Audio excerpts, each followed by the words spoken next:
Some viewers may find the following video disturbing. Viewer discretion is advised.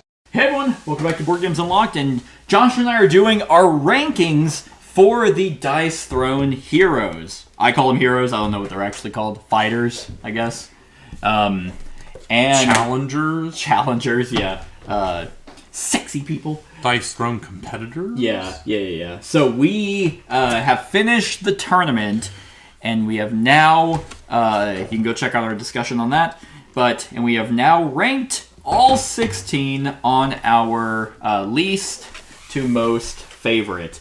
So, the way this is going to work is we're going to go off of my list of least, so I'm going to mention my least favorite, and then you'll tell me where it's at on your list, and then we'll discuss pros and cons of them.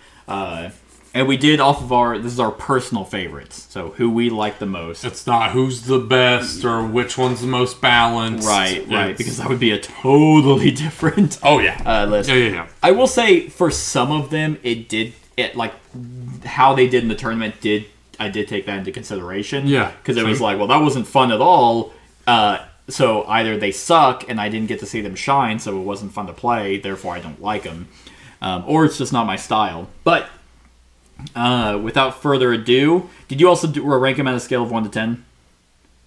No. Okay, I did, but you didn't have to. So, with my number 16, this one might be to no one's surprise, but my number 16 is actually the Tactician. Mine is also the Tactician at 16. Right. So, we will pull them out. So, the Tactician was one that just sucked. I just felt he never did anything. I don't like... His whole premise was... He has targeted. Yeah, he has targeted. And he also has... there we go. Oh, shit. No, well... I was gonna, There we go. Fold it out. Yeah, cool. He's all about gaining tactical advantage, and then you use the tactical advantage tokens, and you spend it to do a bunch of stuff. Yeah. Gain CP or draw cards or stuff. Reroll dice. Right. Inflict targeted, gain protect, transfer status effects to players. Yep. Which we would think that... Because we were talking about how in the discussion, how Dice Throne doesn't have a lot of ways for you to draw cards outside of just your regular draw cards, or gain CP, or whatever. But in a game that's also... It's very weird because in a game that's so quick on damage that having those tokens that don't affect the other player in any way, it's kind of like, okay, well, I have some tactical advantage tokens, but I can't spend them because I died. Yeah, he just did so piss poor on a lot on his experiences that he just wasn't fun to play as. He has ways like Maneuver 2. If you get 4 of his medals, you gain 5 tactical advantages, inflict constrict, and then deal 5 undefendable.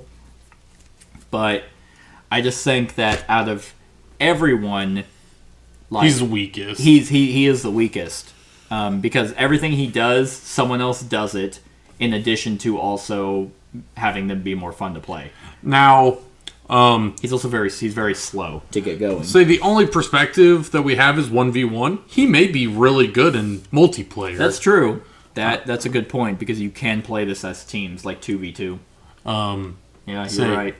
He may be really great. Yeah. As if he has a partner, but on his own, he doesn't stand a chance. Yeah.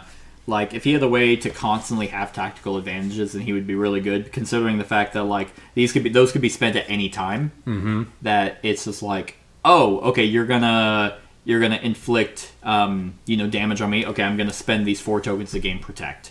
You're gonna put this whatever, if it's the moon elf, you're gonna put binding on me. Nope, I'm actually gonna spend 4 and put it back on you. I'm gonna give you entangled. Eat shit. Yeah, entangled. On top of, you're also targeted, because he gains protect, it's just half damage for you getting it. So, I feel like he could be better. He definitely could be. But man, he got wiped so quick. He lost to the Gunslinger, and then immediately lost to the Seraph. Like, it's like, man, dude, couldn't really see you shine because You suck. you were just getting your ass pounded each time. Because also, he has one of those where his countermeasures as his defense, that it's like, well, hopefully I roll these because I'm only going to prevent some damage if I roll flags, and which is a 4 or 5, and I need to roll 6s to gain tactical advantages. If he's not getting tactical advantages, he's not doing anything. Yeah, he's not good. Yeah. So I gave him a 3 out of 10. Yeah, I'd probably give him around that. Because that's the other thing is he's also, man, that would be interesting to see, because he's complexity 5, and it's like, well, let's look at the other complexity 5 characters and see where they stack up. But I don't know. He just seems like a fish out of water. So that's my number 16. My number 15, I would laugh if it was like all the same. Like It's just crazy. Yeah. My number 15 is the Vampire Lord. Mine is also the Vampire Lord. She fucking sucks. This was one, I remember whenever you were like, I don't think I played her. And I'm like, dude, you were the first person to play her. She's just bad. And then, yeah. Yep. So she has... She went up against a Moon Elf, right? Who'd you go against? She went up against, yes, the Moon Elf. Of course. The Moon Elf. She was also the one that, there we go. Look at her sex. I mean, she's fucking hot. Very bangable. She In the was- mausoleum. Yeah, she was, so the Tactician and the Vampire Lord, they both lost, like, they went 0 for 2. Like, I think that, once again, she may have a similar thing that I said about the Tactician. She may be really good in multiplayer games. well, here's what she's all about. She does bleed, which is kind of like, it's whatever. I mean, other It's a characters persistent... It's not even persistent. It's on upkeep. It's they roll a die on a 1 to 4. They take a damage. Otherwise, it goes away. A 5 and a 6. 5 and 6 removes it. So it's like, oh, I'm gonna do some bleed, and you get rid of it. Okay, never mind. But she has blood power. A player with these tokens may spend them to activate. So 1 token, you can add 2 damage. 2 tokens, remove a status effect. 3 tokens, draw 2, then discard a card. And 4 tokens, heal equal to the amount of damage you successfully dealt this roll phase. So once again, kind of like the Tactician, relies very heavily on one particular type of token. And if you're not her blood power, her blood tokens. And if you're not getting those, you're not doing well. You're not doing her strategy well. Yeah. And because Dice Throne is so fast-paced, like, you don't have a lot of ways to try and build those tokens up to make it something. Because you're just going through them. Because your opponent has things that literally say remove all status effects. Yeah. Oh, it's like, I'm going to get all 4. Okay, remove them all. Get rid of them. Yeah. I mean, these do say a player with these tokens may spend them to activate each effect once per turn. So, I mean, at least with the Tactician, his was at any time. Hers, it's just like, okay, well, these tell me exactly when I can play them. I can only do them once on my turn, once on your turn. So if I'm hoarding 4 blood power tokens, and because I'm going to do some damage to you, let's say I deal 10 damage, oh, boom, I heal 10. She has probably one of the best ways to heal in the game, but it's just so obvious that it's like, anyway, remove all status tokens, and then she starts from ground 0. She's better than the Tactician, I think, because she does have ways to constantly get... Like, she dealt a decent amount of damage, constantly did whittle the opponent on health. I mean, her downfall was playing against the... playing against the Moon Elf right off the bat. Straight, you were destined to fail, and I'm sorry for that. Yeah. But at the same time, like she has a Dark Omen card, gain mesmerize and 2 blood power, inflict bleed, but that costs 4 CP, and she doesn't have a ton of ways to gain a bunch of CP. Yeah, her abilities on her board, I only see one that actually gains you CP, and that's Glamour, and you only gain 1. Yeah. Yeah, so again, like the Tactician, I feel like she's just too slow to be able to pop off. The ones that are higher on this list are ones that you can, like, combo off with abilities and do really well. And I just don't think she's stacked up. Because even her ultimate is Exsanguinate. Search your deck for any 1 card, put it in your hand, then shuffle your deck. Gain 2 blood power, deal 10 damage. searching your card for your deck for a card sounds really good. That would be better if you could play it for free. Or play it immediately. Yeah, if you could resolve a card effect immediately afterward. Yep. Even if it was a card in your hand, if search your deck and play it, that's a phenomenal ability, but it's just like, oh, you can go fetch for it and then put it in your hand. I mean, theoretically, you could search for, like, limb from limb, which, whenever that's going off, because before you do the damage, you get to search and then be like, oh, I have 1 CP, play it, roll 5 dice, and you can deal extra damage. Blood roll, that does a lot of bleed. And, like, because she does a lot of bleed, which makes thematic sense, but it's just it's a stack limit of 2. Yeah. And it's like, oh, okay, it's really easy for you to... for you to just get rid of them. I mean, she does have Consume Blood, spend up to 2 blood power, and then gain 2 CP. CP per blood power spent. That costs 0, so you can gain 4 that way. But then again, that's 2 of your 4 blood powers, and it's like, okay, well now I need to find a way to get them back. I don't know. Like, it was really a toss-up on who was at the bottom between her. I would say the Tactician is just slightly worse than she is. Yeah, she's a 4 out of 10 for me. Yep. That's kind of below average. Yep. All right. She's also a complexity 4. So she has the same complexity as quite a few of them. Yeah. I think I'd actually have to look at. I think 3 might be the most average, because it is the middle. Yeah. All right, my number 14, and I thought was actually going to be at the very bottom when I was originally making this, is the Tree Ant. Oh, really? Yep. I have him at 7. At 7, way up there, huh? Almost a little over halfway through. Granted, when I played him, I had a lot of fun. You did really well with him. I don't know. I just don't like him. I don't. It's not that I even think he's complex. I think which is crazy because his complexity 6. He's the second highest complexity. I don't think he's. Or no, he's. I think there's only 2 in the entire thing that are complexity 6. And he's one of them, and I don't think he's that complex. I don't think he's that bad either, and he always did relatively well in the tournament. He did lose to the Cursed Pirate, which could have technically... No, he beat the Cursed Pirate. He could have technically... I think he might have actually... Because that was you played him the first time. Yep. I think he theoretically could have won. I think that was one where people were like, oh, you calculate damage at the very end. I think he would have healed afterwards, so it wouldn't have been a tie, but the Cursed Pirate would have lost. Or it would have went back and forth. It was a very strange situation, and we just went with it. But then can you guess who we lost to? The Moon Elf. The Moon Elf. But that one was also very close, and it came down to the wire. So the reason why he's also not at the very bottom for me is because he does have a passive that gives him a spirit. Yeah, and it's like, oh, you're actually going to have to use this all the time. Here you go. You're going to gain it. Yep. The Tactician and the Vampire Lord would have been so much better if they had passives that immediately, like, hey, get a tactical advantage. Yep. Or, hey, get a blood power. Yeah, that's literally what I'm double-checking. And I don't think they have that. They don't. Okay, cool.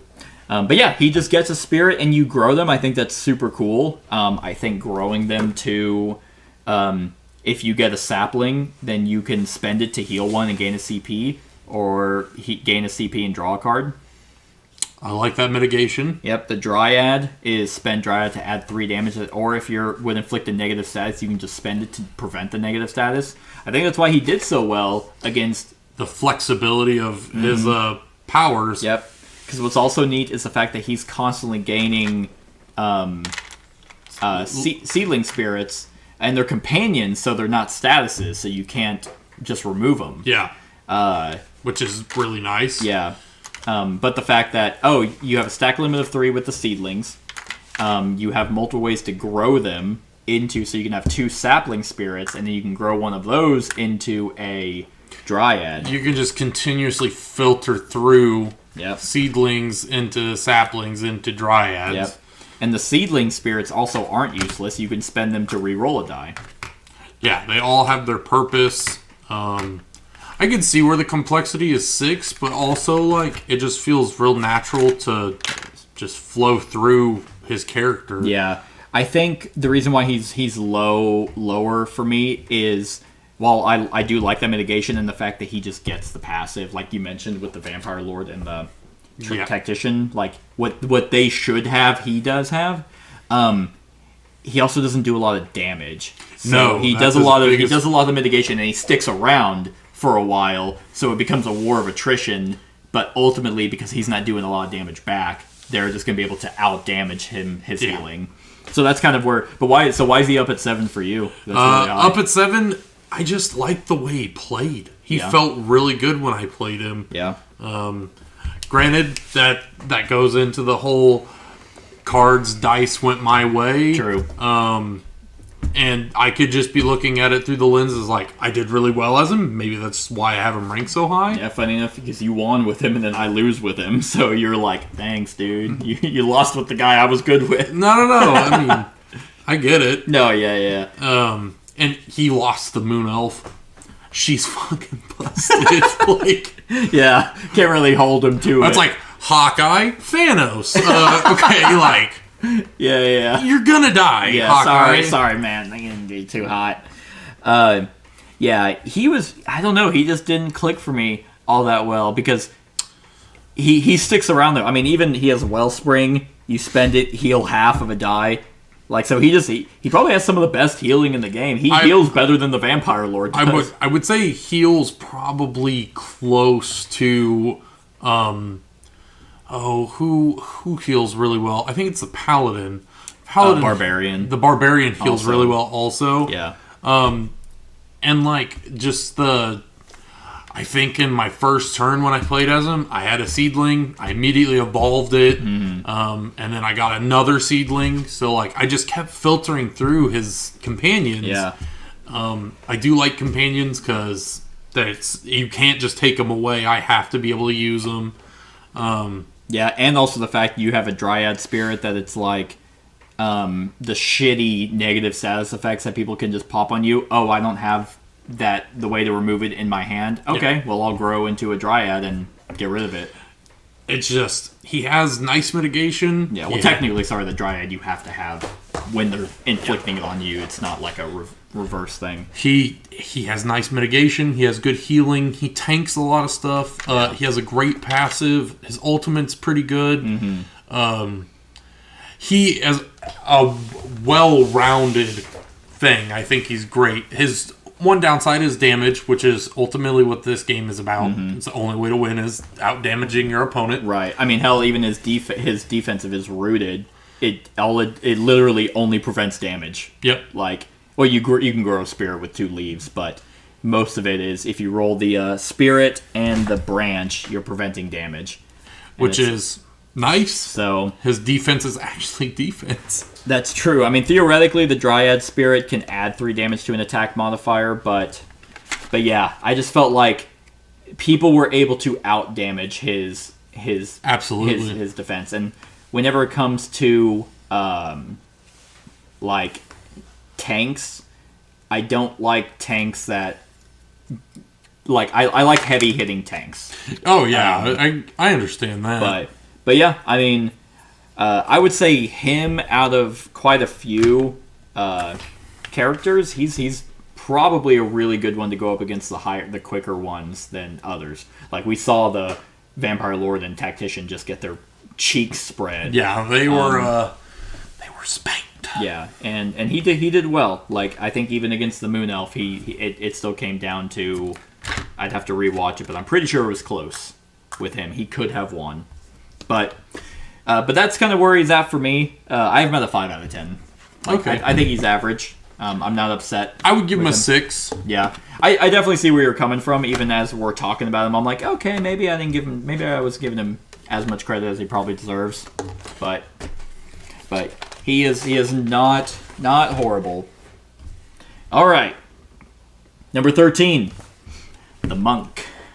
Oh, wow. Yeah, I have the Monk at 8. At 8? Okay, right under. So, whenever we were ranking these, the Monk I think he's fucking boring. Oh, he's super boring.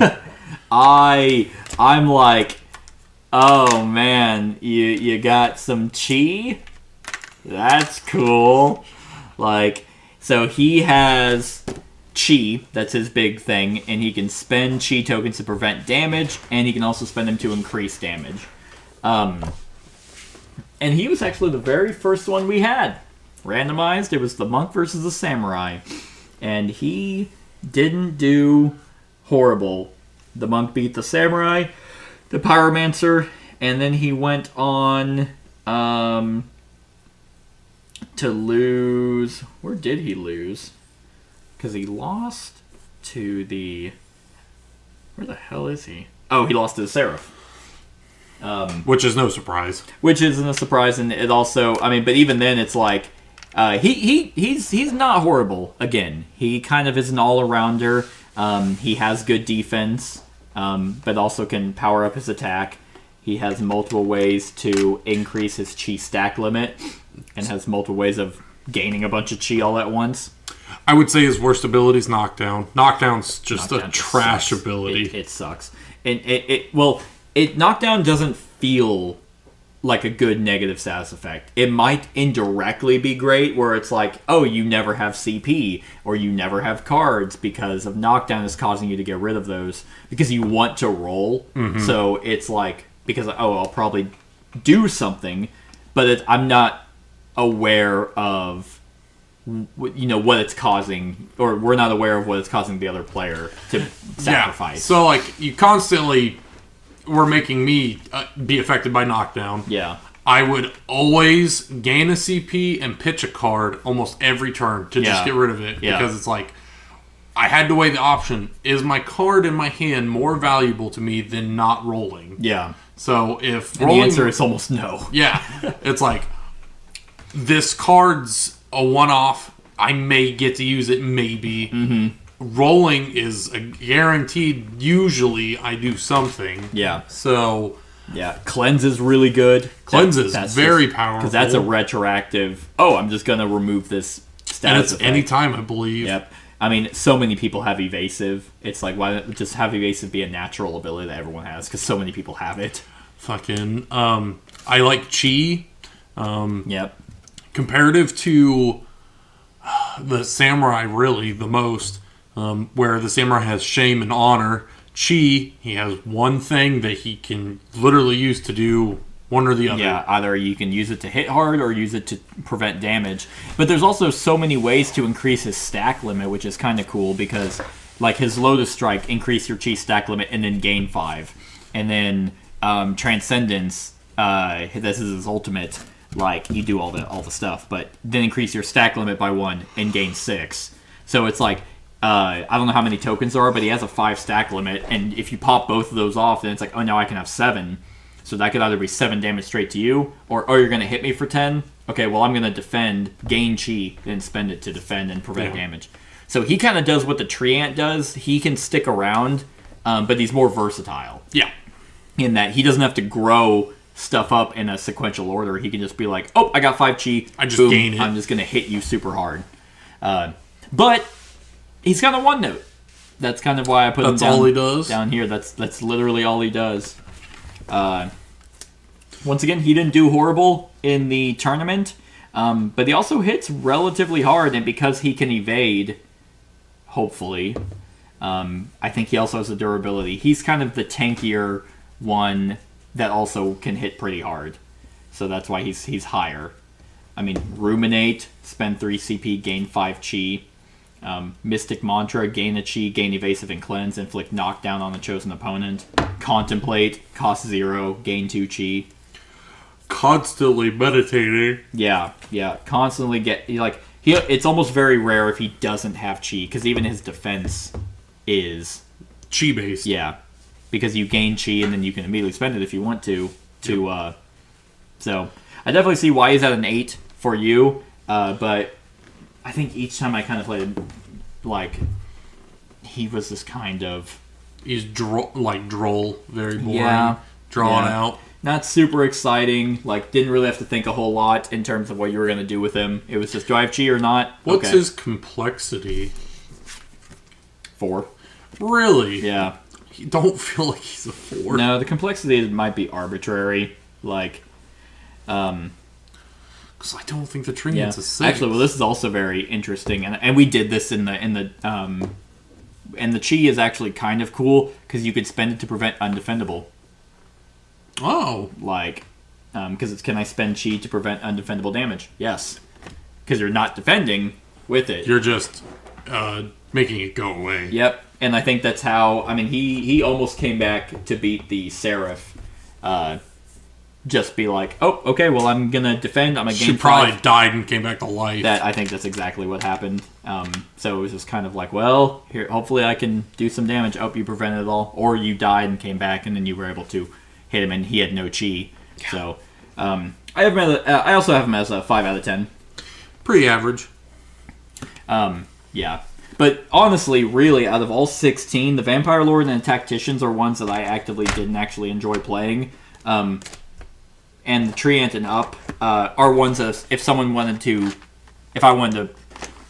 like, hey, would you play the Treant? Sure.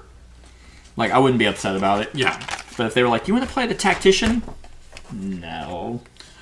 Who wants to play that? Not really. I mean, he's like, why the hell? And actually, at this point, he's also, isn't he supposed to be like a Russian leader? So fuck him. We don't like them. Yeah, so fuck him. Replace him. All right. My number 12, Moon Elf. Moon Elf is 9 for me. Dang. I didn't think you were going to have her that high. So, I don't like her. I will say that. That does not mean I don't think she's good. Yeah. I thought we were doing these off if we like them or not.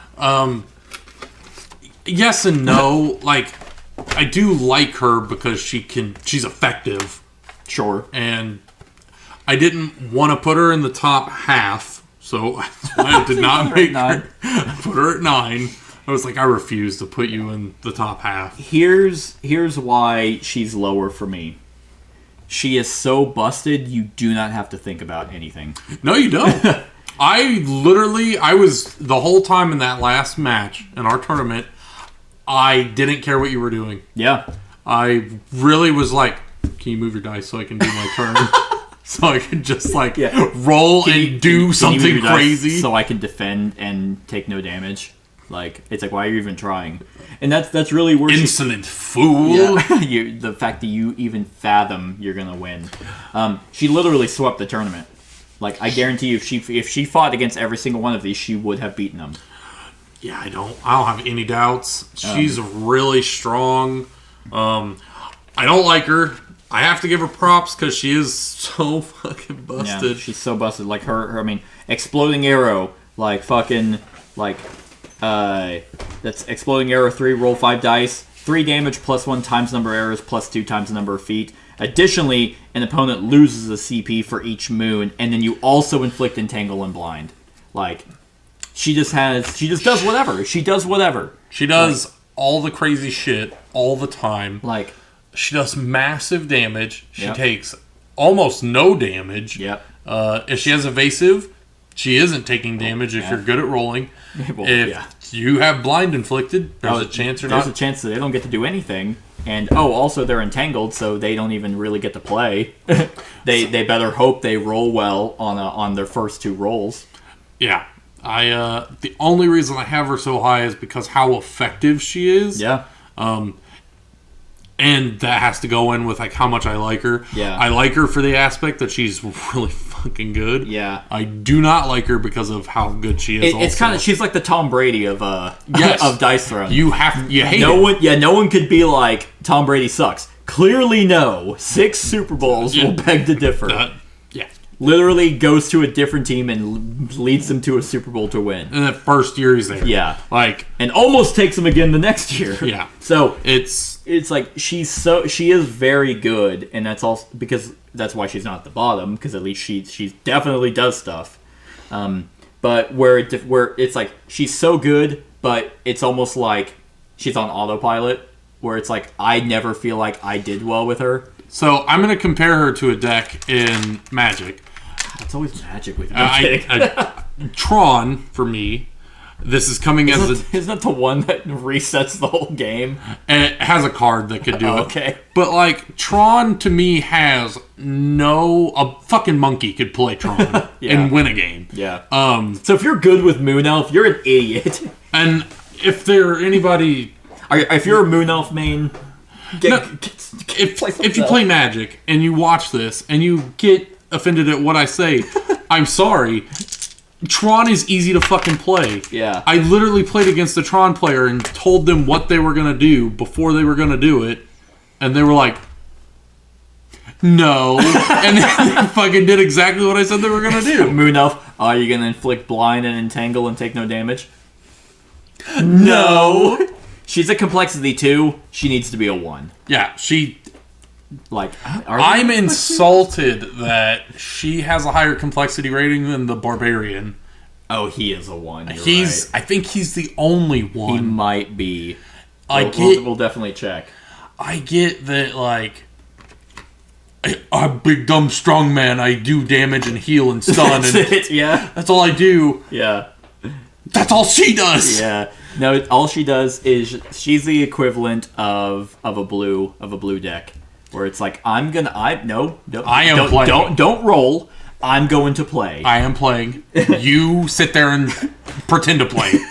It's like basically when you're playing against her, it's the equivalent of I handed you an unplugged controller and said you're playing, and you're like I'm doing stuff. It's like.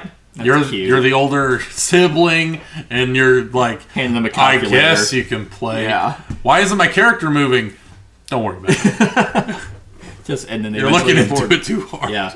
I mean, once again, she's not at the bottom because I would say you do feel like a badass playing her when you are playing her, but playing against her is so frustrating. You feel like you just have no chance. Literally, she went. I mean, undefeated. She went 6-0. Undefeated. 1, 2, 3, 4, 5-0. Sorry. Undefeated. 5-0. Undefeated. Yep. So that's where I'm gonna keep her. I'm not even gonna look. I mean, everyone knows. Everyone knows. Like the fact her ultimate is gains evasive, inflicts blind, entangle, and targeted, and then deal 12 damage. Oh, undefendable. It's actually 14 undefendable because of the targeted. And then whenever it's your turn and you go to attack, I roll to see if you're blind, so you only get one chance. If you fuck up, you're not doing anything. You only get 2 rolls because you're entangled. Yeah. And then if you do somehow are crazy enough to hit me, I have evasive. And even if that doesn't work, I can roll and see if I take half. Damage. So eat a dick. Yep. Now, I will say, she didn't sweep. Well, actually, whenever I played her when you played the Shadow Thief, she did sweep. But that once again, Dice Throne is also kind of one of those where it's like, I didn't play better than you. It just went more my way. Like luck was in your favor. But she did almost lose a few times. The Treant once again did almost beat her because he was able to heal a lot, remove her negative things, and attrition her kind of back. But she inflicts stuff too quickly that he couldn't keep up. Too quickly, too repetitively. Yeah. I got her at a 5 out of 10 as well. Yeah, she is average. Yeah. Technically, by how efficient she is, she should be like an 8, but because she's so one-note and so easy to play and she's so broken, it drops her. It's like Tom Brady. He's a 5, but his teams, they build around him. He's theoretically the best player to ever play but goddamn, it's like... He's the best teammate. This is if someone's like, oh man, I really want to win Dice Throne. Okay, here's your handicap. Here's the Moon Elf. Yeah. Yep. All right. My number 11, Artificer. I have him at 12. Okay, so very, very, very close. The Artificer, I believe, is our other 6. Yes. Yep. The Artificer, the reason why he's higher than the other ones for me is because he actually is complex. I will back that. He is genuinely takes some thinking. Yeah, more so than I think the Treant. The Treant does a really good balance of you growing your spirits and using them at the opportune times. I don't. Obviously, none of these characters the level 6s would be your intermediates in BattleCon. When you play advanced characters, some of those are you probably shouldn't be advanced, but others it's Ooh, okay, this one's hard to play.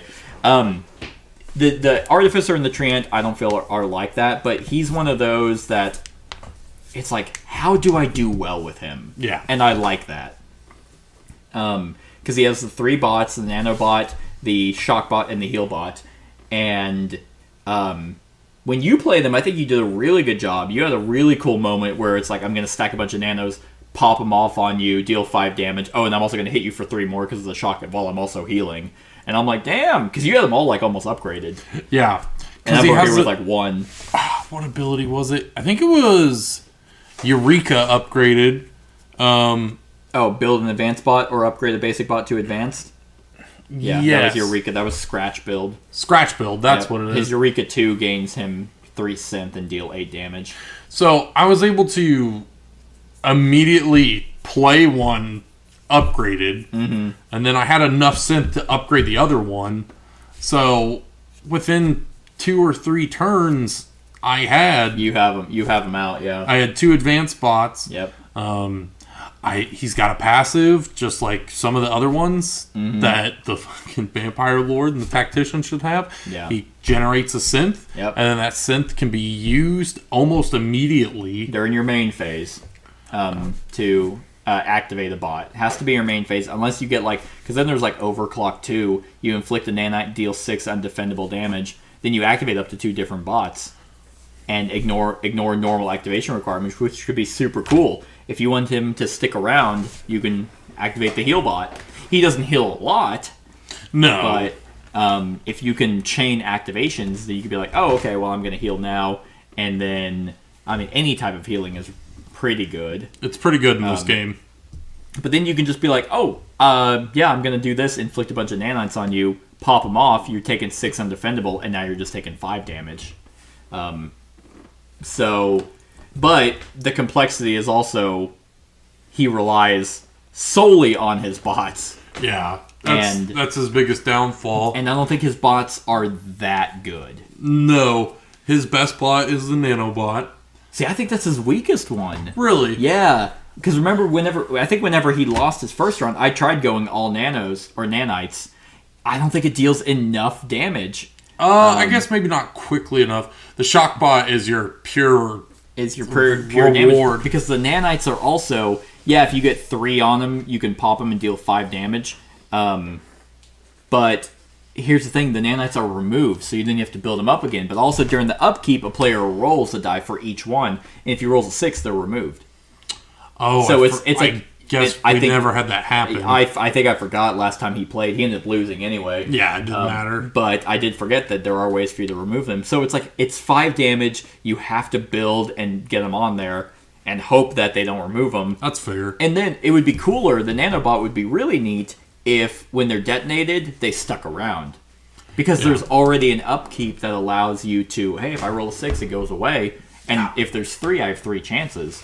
So if they like were stacking, they just shocked him or like blew up, but they stayed. It's like, okay, well now this is a bigger deal. But the fact that, well, I have my own chance on my turn to remove them, and if you activate them, it's only 5 damage, and then you have to put them all back on me. I thought the nanobot was exceedingly weak. Well, whenever I didn't know you had I guess I misread it or missed the clause where it says you can roll to remove them. That makes it significantly weaker. Yeah, that makes the Shockbot far better. Yeah, I mean the nanobot is the only one that you can activate during your upkeep. That's true. The rest, you have to actually trigger. Like, you may activate this bot during your upkeep phase. Upon activation, you detonate all nanites, but then you can... So then, on your regular main phase, you could spend a token to activate a shock bot or a heal bot instead. So yeah, but once again, that's why he's complex. Because you have to try and figure out how to utilize your bots in an effective way while other characters are just pegging you for, a bunch of damage because they're very simple to do. But that's really it. Like, he's not I think in terms of gameplay, where'd you have the tree at? You had it at 7, right? Yes. Yeah, and then you have him at 12. Mm-hmm. So yeah, significant difference. Like, I have him higher because at least there's some thought process on how you're gonna play him. That's it's not true. so like mind numb. Like, I win! I'm the moon elf! Like, I didn't even try! You tried, and it was sad for you, because I still beat your ass. Like, at least whenever he won, it was like, damn, I did it. Because he beat the Paladin. Yeah. He was the first, and then he lost to the Shadow Thief. And then Makes lost sense. to the Cursed Pirate. It makes sense. So that's kind of how he ran. But yeah. And I do like the fact that a lot of his abilities lets him activate his bots. Yeah. So once again, what the Vampire Lord and the Tactician should have with a passive, he does have that. That's why he's more efficient. He's a 6 out of 10 for me. I would agree with that. But he was at 12 for you? Yes. Why? Just didn't like him? I didn't have a whole lot of fun playing as him. Sure. But granted, once again, comes into dice and cards going my way. Yeah. I didn't hate him. I just didn't like him as Yeah. much as I liked some other characters. Yeah, and I will say, out of all the rankings that I've done, like I do the Marvel Champions, I've done Marvel Champions. There are the ones at the bottom are characters I actively don't like. Even the Tactician, like he's a 3 out of 10. I do not enjoy playing him, but even then, it's like I just think he's also bad. But He's badly designed. yeah, no, I'm actually contradicting myself. I don't want to play the Tactician. But for most of these, like really the Treant and up, it's like yeah, I'd play him. Like, but the ones at the bottom, it's like you guys suck. All right, number 10. This one might be lower for you, Paladin. I have Paladin at 10. Oh, you do? I do. Interesting. I also have him at 10, but it's interesting for you that he's higher because I remember you specifically not liking him. So my thing is, I like the theming behind it. I like the whole he heals himself, he deals damage, he does crits, he does tithing. He has a bunch of synergies that a lot of the other characters don't have. Once again, my biggest complaint was the dice just didn't agree with me. Yeah. I think he has one of the greatest passive abilities. You get to pay a CP to reroll a dice at any time. At any time. And then pay 3 at any time to draw a card is really strong. If only he had a way to gain more CP more efficiently. I mean, he's got several abilities that let him gain CP. Yeah. It's just that I don't feel like they're definitely not as crazy as like the Shadow Thief, Right. or the Cursed Pirate, or maybe the Ninja or somebody. Yeah, he definitely, I mean, out of all of them, he generates CP more so than others. I'd say I probably put him in the middle on how much CP he gains.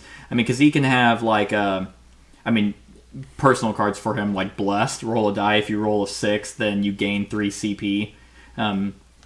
So if you get the right rolls, I mean, hell, even you gain 3 CP and spend 4, you get Consecration, you gain Protect, Retribution, Crit, and Accuracy. Yeah, That's just disgusting.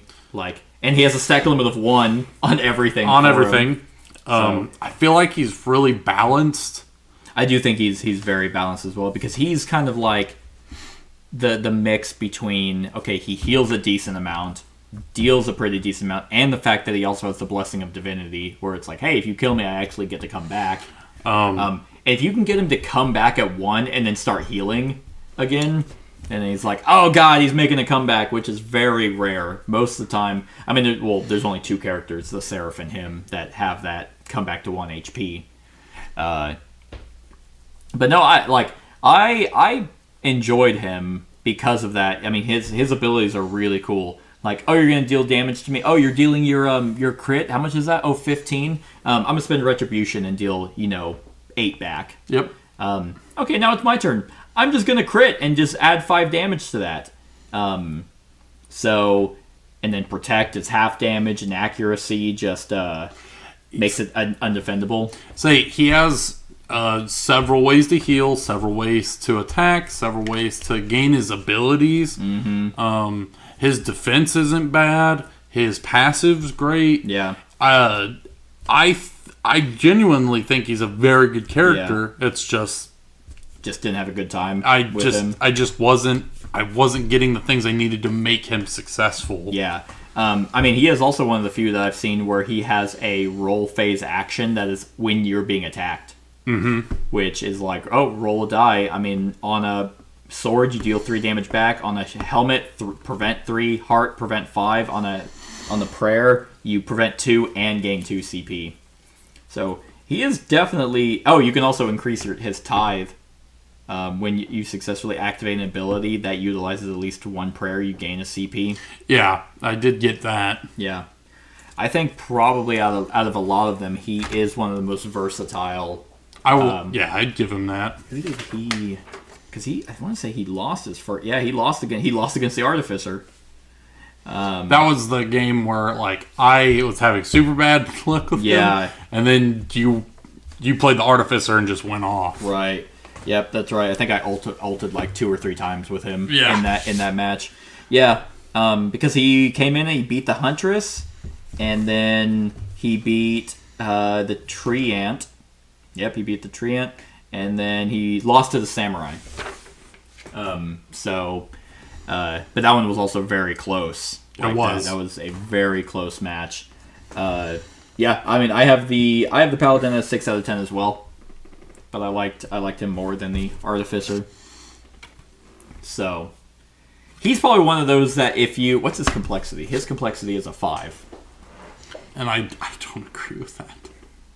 I actually kind of do. I could see a 4. I was going to say 4. Yeah, probably a 4. But I think he is one of those that... I mean, once again, because the game is all about drawing the right cards and rolling the right numbers, the complexity almost makes no sense.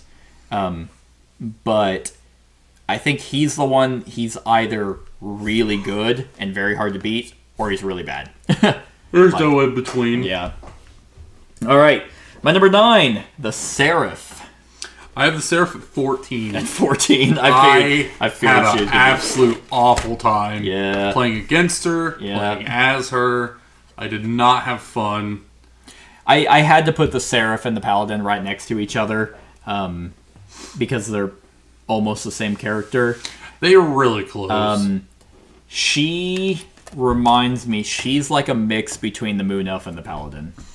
Like, where she doesn't have a lot, where she hits really hard, but she has the holy powers that the Paladin has, but she also has a bunch of fuck you abilities that the Moon Elf has. Yep. Like, I'm gonna get Flight. It's a better version of Evade. Like, oh, it's far better. I get to roll 2 dice. If I roll a 6, and it's versatile in the sense that I'm gonna spend this Flight on my attack. It's now undefendable.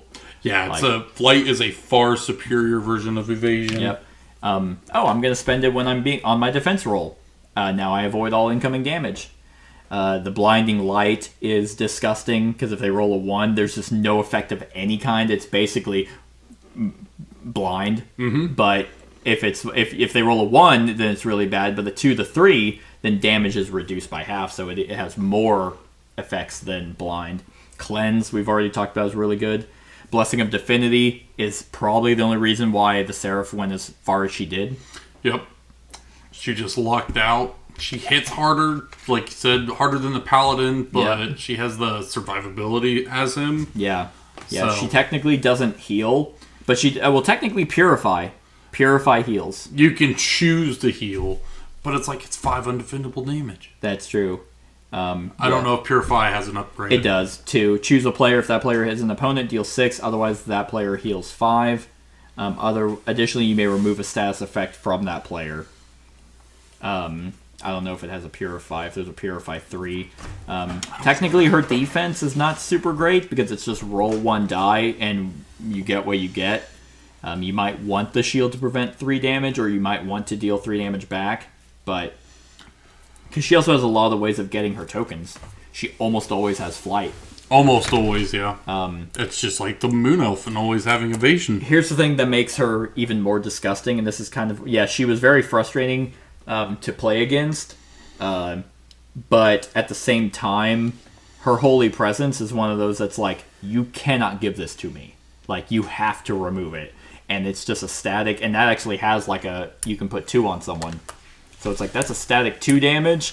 until you can figure out a way to remove it. Let's see. So she has like a superior burn compared to Pyromancer. Yep. Yeah, because that's just, you can transfer a burn. And she has a bunch of ways to just always have these effects going on. So, whereas I don't think she's as broken as the Moon Elf, even though she sounds like she should be. What's her complexity? I think it's a 5. 3. Really? Yep, she's a 3. Not surprising. I mean, yeah, she is a little bit more complex than the Moon Elf.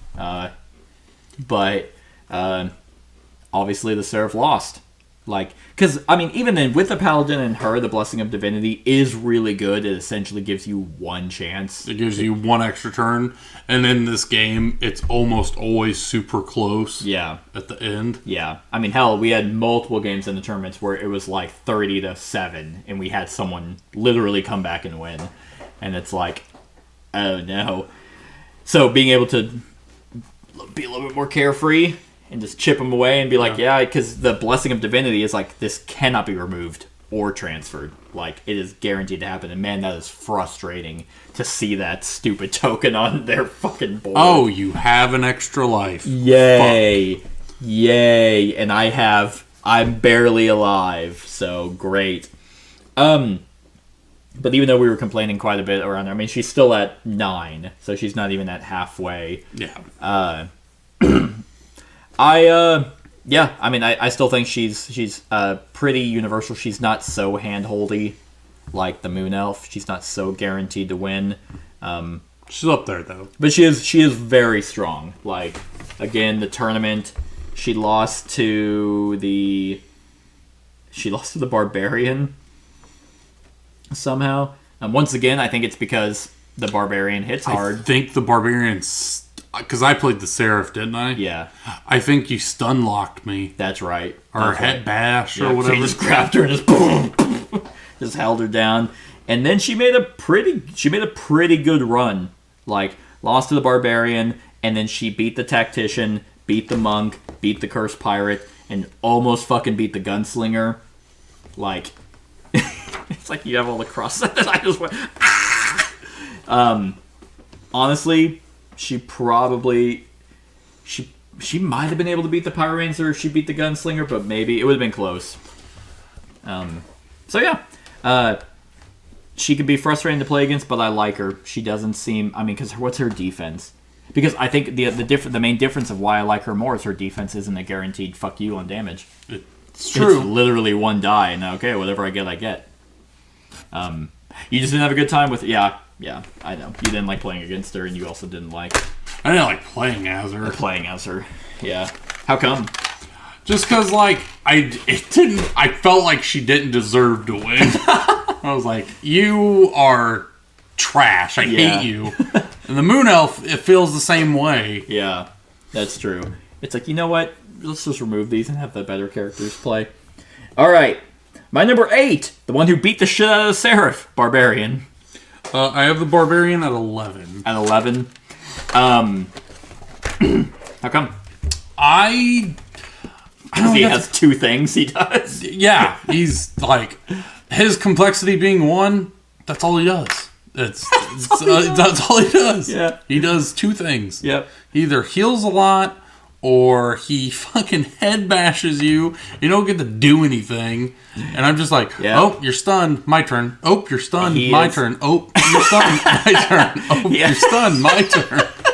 It's like, what the fuck? They're just fucking in a chair by the end of it. Like, they're just so fucked up. He's got this iron fucking plate in his forehead, and he's just like, I'm gonna make you fucking dumb. And he hits so hard. Like, it's all undefendable. It's so easy to deal damage. And then you're like... And he has thick skin. So it's like he... What's his... Yeah, he needs life. He has 2 things. Yeah, concussion. That's right. It's not even stun. He has concussion and stun. So if he concussions, then you just skip your... Oh, no. Concussion is, a little bit different. You just skip your income phase. So you're limited. You don't even get cards or... You don't get cards or CP. Or CP. And then if you're stunned... You don't fucking do nothing, and you immediately get to do another attack roll. So it's like, if you concuss and stun, I'm shut off a whole fucking turn. Yeah, it's so funny because I think we were talking about how the monk was boring. Even though the monk obviously has more going on than the barbarian, I think that's why he's at 8 for me. He's like right in the middle, because he's so one note. He's just so, I'm gonna hit you for a lot. Oh, and I'm also gonna heal a shit ton. Like on my defensive thick skin. Oh, I rolled 3 hearts. Oh, you were gonna deal 10 damage to me. Well, I heal 6 of that, so I just only take 4. And then just fortitude. Oh, just he's probably out of everyone the best healer. Yeah, I would give him that. But yes, he is very one note. I think he's right in the middle for me because I don't expect much from him. That's fair. Like I have him as he's a 7 out of 10. He has like, yeah, I don't know. I think every time I played him, it was just like, okay, yep, I'm just gonna beat. Like he's like the epitome of a good tank. He can heal, he can take the damage, and he can also dish it. And stun, yeah, you're right. The stun lock is like, I guess I just won't do anything because his crit bash inflicts stun, then deals 5 undefendable. Yeah, and then his rage is inflict stun, deal 15 damage. Yeah. So how did he do? I don't remember. I think he won He twice. beat the Seraph, lost to the Gunslinger, and then 16. Then he lost to the Samurai. So, but yeah, like he's not the most exhilarating one, but I can guarantee you the people I've played, like one of my friends, he really likes Dice Throne. I think the Barbarian is his favorite, and Devin played as him because of course it's a barbarian dwarf kind of character. I don't know. Like, he's complexity 1, but he doesn't feel broken. No, Like, he's not. The Moon Elf is a 2, and this is like, okay. The Moon Elf should be a 1. Yeah, it's like, he should be more of a 2, because yeah, you don't have to take, like, they probably just labeled the complexities based off of how many tokens you had. Yeah. But like, because you only have 2, you have to figure out like how to make him ridiculous. Good. Yeah. Whereas the Moon Elf is just like, oh, all of these are good options. I don't have to think about anything here. So, I get it. I definitely get like why he's lower. Where was the monk for you? 9? The monk Or 7? was 8. Oh, he was 8. So Middle of the road. Yeah. So, kind of like I definitely see that monk being right in the middle for you, and that's where the barbarian is for me. I think I just have no expectations, so I can enjoy the simpler character. Because what are his cards?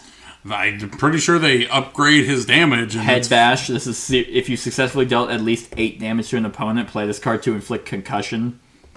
And that's just a 0 CP. You're just doing that. Yep. You can upgrade the Fortitude, which increases how much he heals, and also if you get a 3 of a kind, you may remove 1 status effect from yourself. I would say he has some of the best healing. Mm-hmm. Technically, the Vampire Lord should.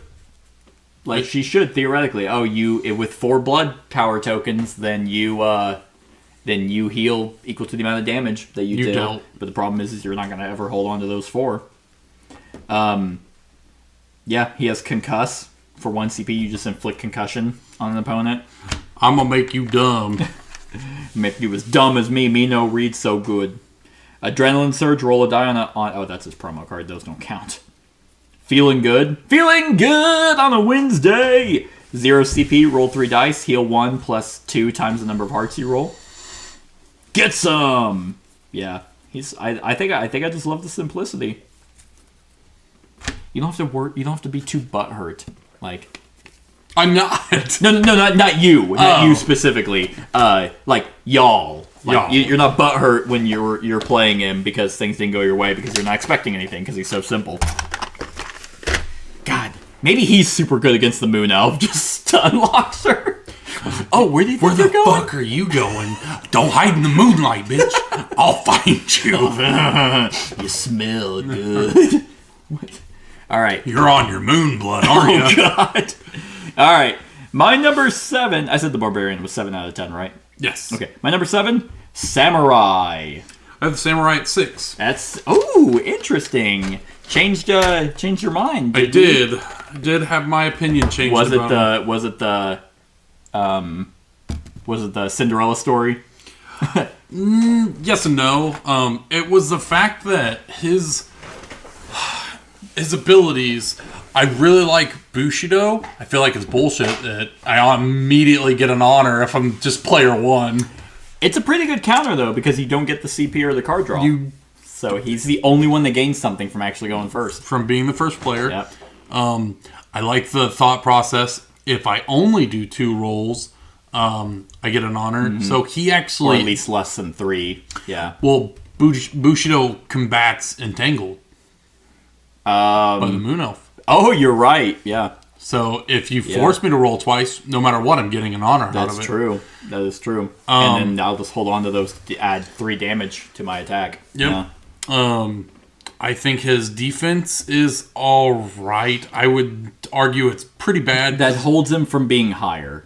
Yeah, because his defense is if I don't roll a Kabuto, is that the name of it? Kabuto or Rising Sun.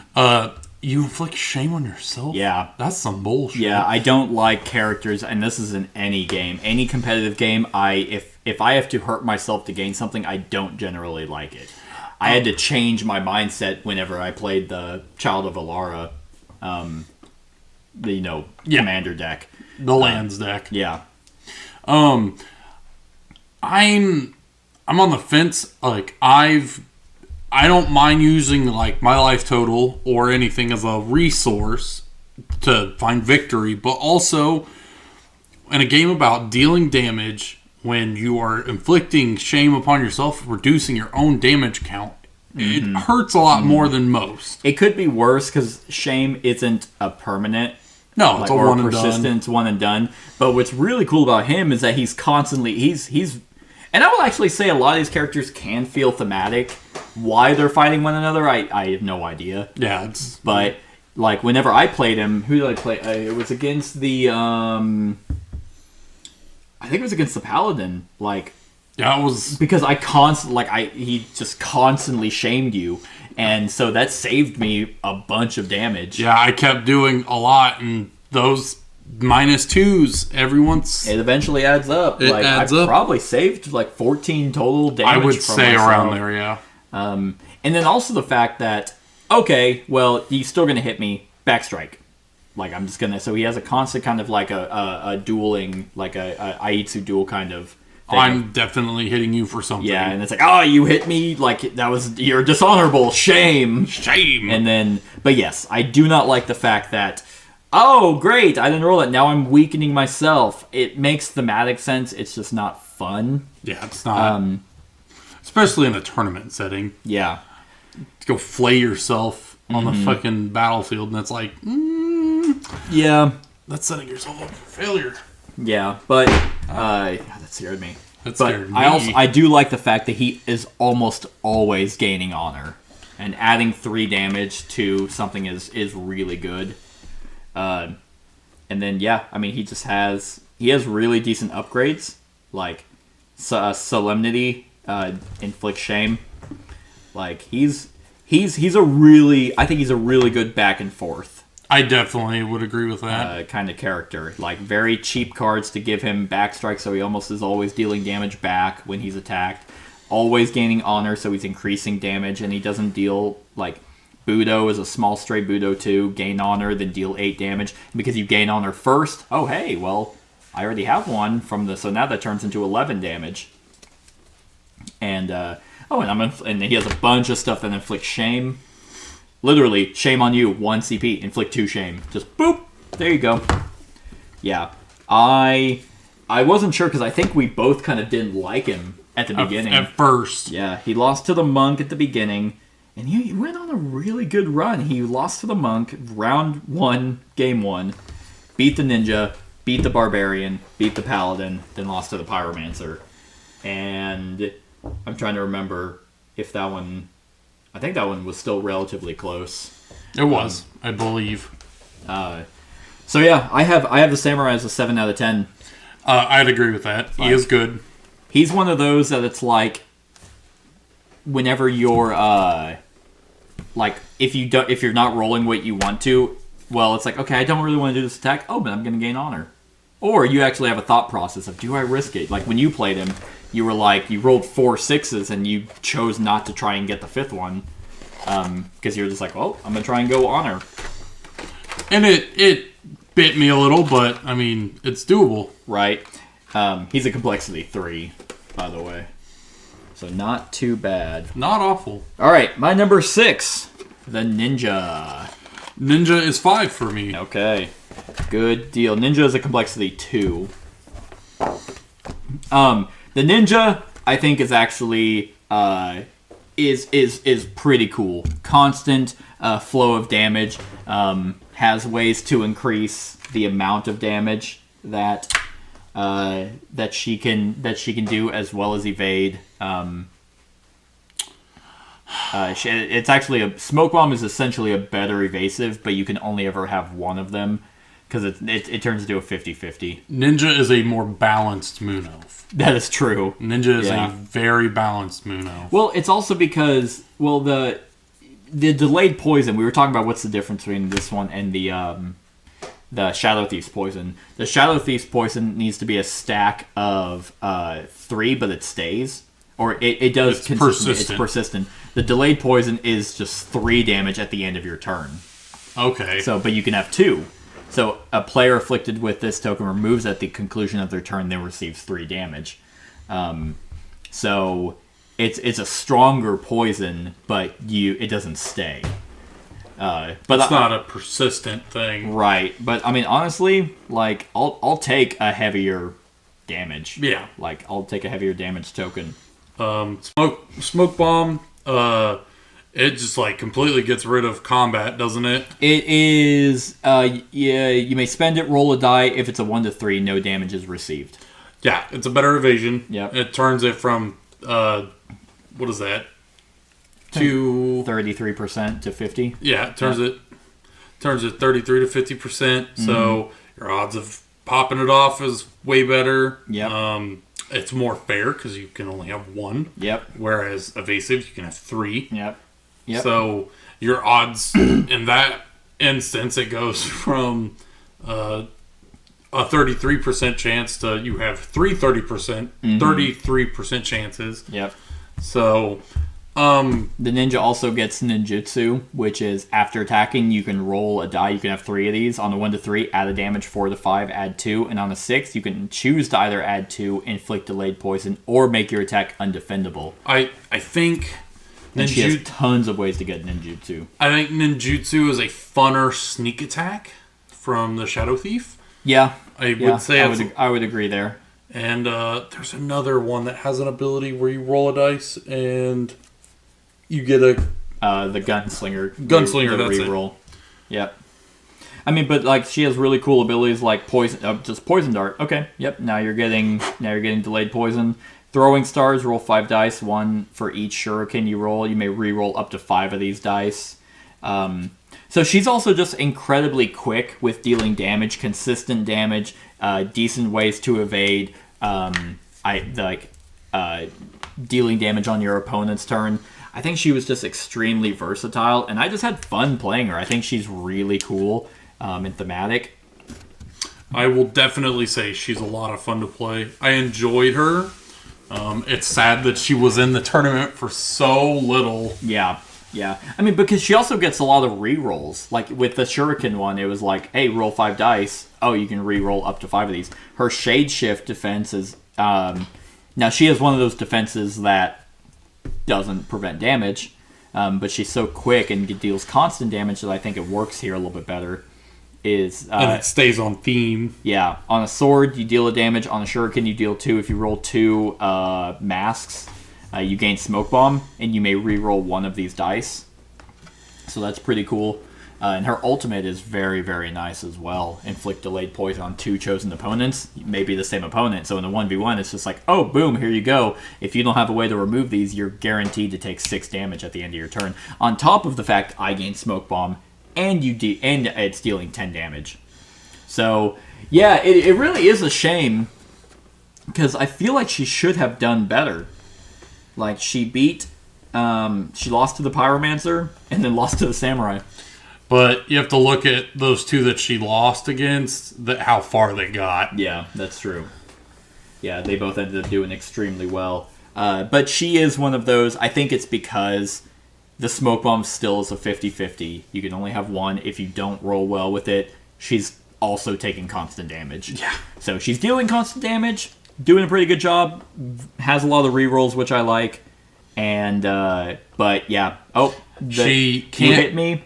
Her Okay. two opponents, she couldn't out-damage Pyromancer, and then I'm sure the Samurai was negating enough damage that he just out-attritioned. Yeah, because the Samurai, that one was also kind of like, he also dealt damage back, but he was able to do it on opponents' turns as well, and increase his damage more so than she could take, because if he's honorable and he's increasing his damage by 3, and it's like, well, I'm dealing 9 plus a 3, so it's 12 damage, well, she's taken 12. There's Like, no not she has taking 12. Yeah, unless she has a smoke bomb, but you actively have to try and get that. So her shade shift is like, all right, well, she only gets to roll 3, which is, once again, that's a really good defense. Why is she only rolling 3? Why does the fucking Moon Elf get to roll 5? We don't bring up her defense. It hurts us. It's so stupid. Like, it's like if you get to roll 3, then make it re-roll 2 dice instead of like just 1. Yeah, but I enjoy her quite a bit, and I think it's also because she was the first one I played. So it's like I have a soft spot. Soft spot. Soft spurt. But yeah, she's a 7 out of 10 as well. I'd agree with that. Next up, number 5 is this the person that beat her? No, Samurai beat her. Number 5 is the Gunslinger. I have the Gunslinger at 3. At 3. I assume she was going to be relatively high for both of us. She always did well. Like, I think she's really thematically cool. I agree with that. I also think she is a more balanced. She's like the ninja. She's a more balanced version of the Moon Elf. Yeah, that's true. Her passive is fucking nuts. It's so good. Yeah, just a reload, and then your reload is, you spend this on offensive roll phase and deal half of a die of damage, and you can spend both of them. Yeah, at the same time.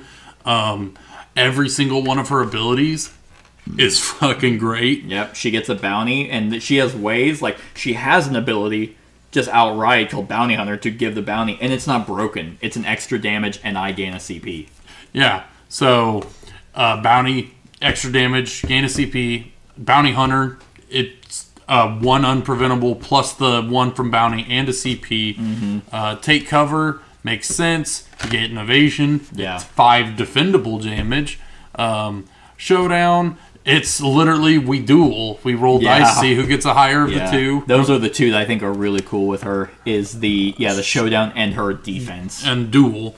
Yep. Fan the Hammer, you get 2 evasive, defendable damage, and then Deadeye, 6 undefendable, and then she inflicts knockdown. We've already had our discrepancies with knockdown. It's not that great, but like everything else about her is fantastic. Yeah, like she's all over the place. Like, you can I feel like you can thematically like role play with her, or understand kind of what's going on with her abilities, of how she's like maneuvering around the battlefield and just shooting the gun and then getting behind cover.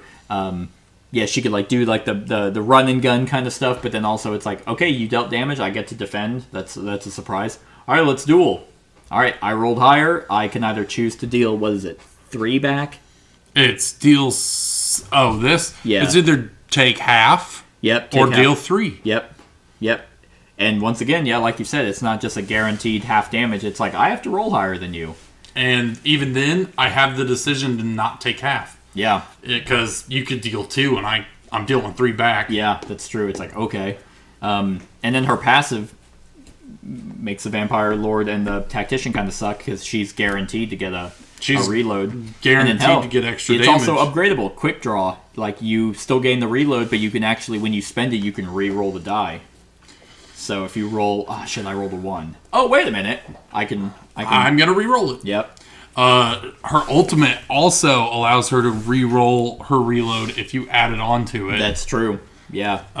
So she fill them with lead. You gain evasive, inflict bounty, and knockdown, and then deal just 10 damage. And it's like, oh, okay. Well, I could potentially do 6 or 3, so I can make it 13 with the reload. Actually, potentially 16 if you spend 2 and happen to roll 2 6s. And you get to re-roll both of them. And you would get to re-roll both of them. Yeah, I think she had really good mitigation, constant damage, as well as some ways to defend. She was one of the ones, I was not surprised she beat who she beat, because she was so quick on damage. Oh, yeah. Like, she beat the Tactician. Not a surprise. She beat the Barbarian, and then lost to the Moon Elf. No surprise there. And then, where is she? Yep, then faced the Seraph. Barely won. Yeah, barely. 1 health 1 left. HP. Yep. After I resurrected, Yes. Yep. we were like, I don't want this Seraph I was like, oh no. And yeah, barely won, and then lost to the Pyromancer. So it kind of came down to, well, who can out-damage who? And Pyromancer pulled it off. But, yeah, the Gunslinger is super good. I'm trying to look at some of the other cards she has. But yeah, I mean, she just has... not real worried about CP. Yeah. No, she always had pretty decent CP. Tons of ways to, like, oh, you get rid of the bounty. Okay, I can just bring it back. And it's not even broken because bounty is like, oh, I attacked you. Okay, I get a CP back. And then, yeah, I mean, she has evasive, which is whatever. Everyone has it. I don't know. It felt more thematic with her as well. Yeah. What is she? She is complexity 2. Same complexity as the Moon Elf. Yep. Yep. But more balanced. More balanced. Yep, I agree.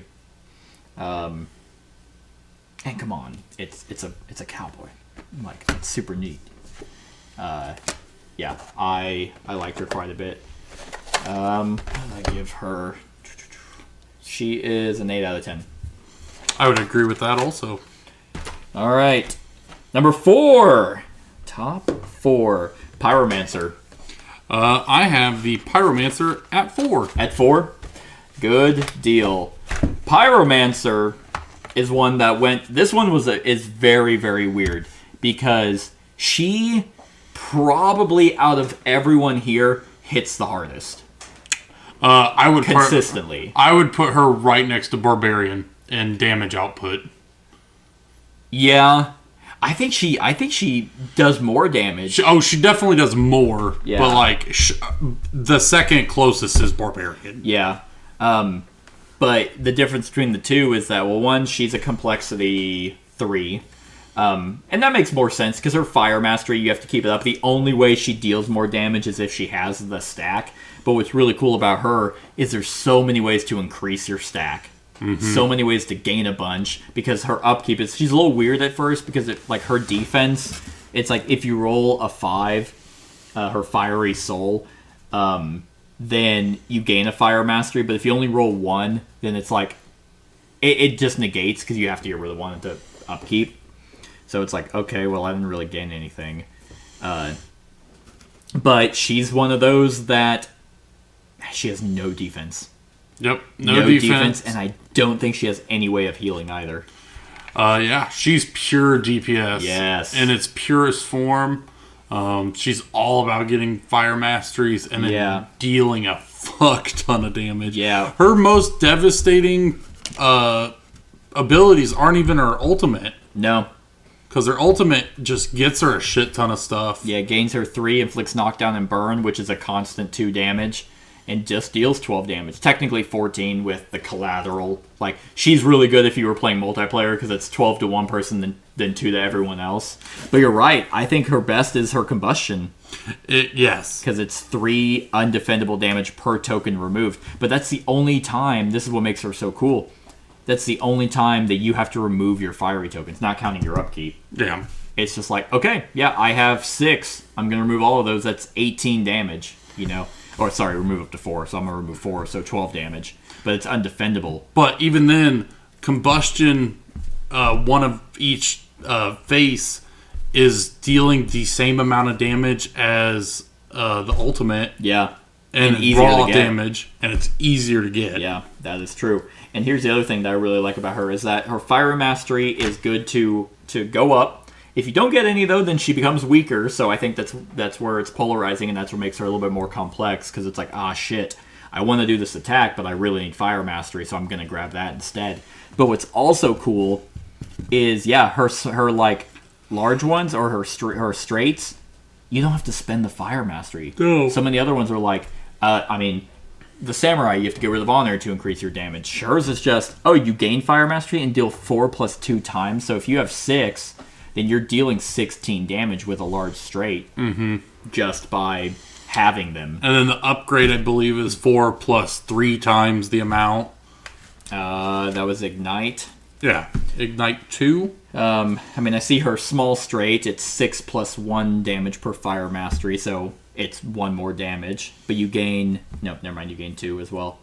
Her combustion is remove up to 4 and deal 4 damage. That's an upgrade for that one.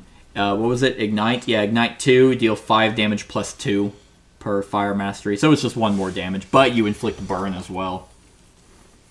Yeah, she was the one that I was like, I thought she was actually going to make it the entire way. Like, because she lost... She went pretty far in the winner's bracket. She beat the ninja, then she beat the monk, then she lost to the Shadow Thief, but then she beat the samurai, beat the gunslinger, and lost to the Shadow Thief. But I was like, I really thought she was going to make it, because it was like, damn, she hits so hard. But she's balanced, because, she hits hard, but she also takes it. That's true. It's like, alright, I dealt 15 to you. Oh shit, you dealt 20 back. Fuck. Fuck. Like, here's 87. Fuck you. Yeah. So, I really like her. I do too. Wait, where is she at for you? 4? 4. Yeah, she's an 8 out of 10 for me. I'd agree with that. All right. Top 3. Top 3. You're almost there. My number 3, the Huntress. She's at 13 for me. Wow, really? So, the whole reason she's that low for me is I'm gonna blame D&D. I never wanted to use her companion. I almost never wanted to use it, and that's the whole purpose of her. That is true. Because she's a complexity 5, but she has 2 tokens, Naira's Bond and Bleed, and we've talked about Bleed with the tree ant. But Naira's Bond is you can distribute damage received between the Huntress and Naira. If the Huntress is attacked while Naira is active, she may spend this token instead of using her defensive ability. If spent, any damage received for the remainder may be distributed freely between the two. Alternatively, this token may be spent at any time to heal Naira too. But Naira has a maximum of 7 health. If you are being attacked while she's active, you may choose to pass it all to her. If Naira receives damage, you may not use your defensive ability. If Naira is active, you can increase the damage by 2. I think she's a complexity 5. I'd probably put the tree ant. Who's the other? I'd probably put the tree ant probably at complexity 5. Keep the not the tactician. Get rid of him. The artificer. I'd probably keep the artificer at 6. I'd put her at 6. I would agree with that. Because of that, because she hinges so much on her pet. If the pet is technically you can bring it back, but yeah, like you said, if you don't want to use her, then she's not that great. But I think it's super cool. Oh, I completely agree. For me, it's a playability thing. Yeah. And she's just not my playstyle. Yeah, for sure. No, I totally get that. But I think she hits extremely hard. She's super cool thematically. Even just her regular animalistic, it's I'm gonna deal 5. Oh, Naira's active. No, it's 7. I'm sorry. You're doing your ultimate, or you're doing your Shadow Thief. That's 22 damage. Yeah, Naira's gonna take it all. Yeah. And it doesn't bleed over, at least as far as the ruling doesn't say if it all goes to Naira. Yeah, it doesn't. It doesn't. It's 7 to Naira, and then, the rest to her. It's nope, Naira's out. Oh, and now on my main phase, I'm going to Blood Bond, spend 1, and roll 3 dice and heal Naira back. So just constantly bring her back. I mean, in terms of how she actually plays, she's pretty simple. Like, literally 2 tokens, bleed. But you have ways to get the Naira's bond back. You have ways to heal for rolling the bonded soul, which was your 5s. What was her defense? Maternal bond. On a spear, you deal a damage back. You can heal Naira, and if Naira is active, you can deal 2 damage. I think when we were ranking these, because I played the Huntress once, and I think you did very well with her. I know you did pretty well too. The Huntress lost to the Shadow Thief, who made it to the finals, and then she lost to the Paladin, which I think that was also because you played her as the Paladin, or no, whenever, and so you played her whenever I was playing the Paladin, and I think once again you said it's not your play style, so you never wanted to have Naira absorb damage, so it all just went to the Huntress. But I definitely see the complexity. It should be, I really think it should be a 6 because you have to divide and conquer. Mm-hmm. Like, if you want the extra damage by Naira, you have to keep her alive, so it's like, oh, shit. How much damage do I put on myself? Do I take Naira? But then you have to try and heal her back. Yeah.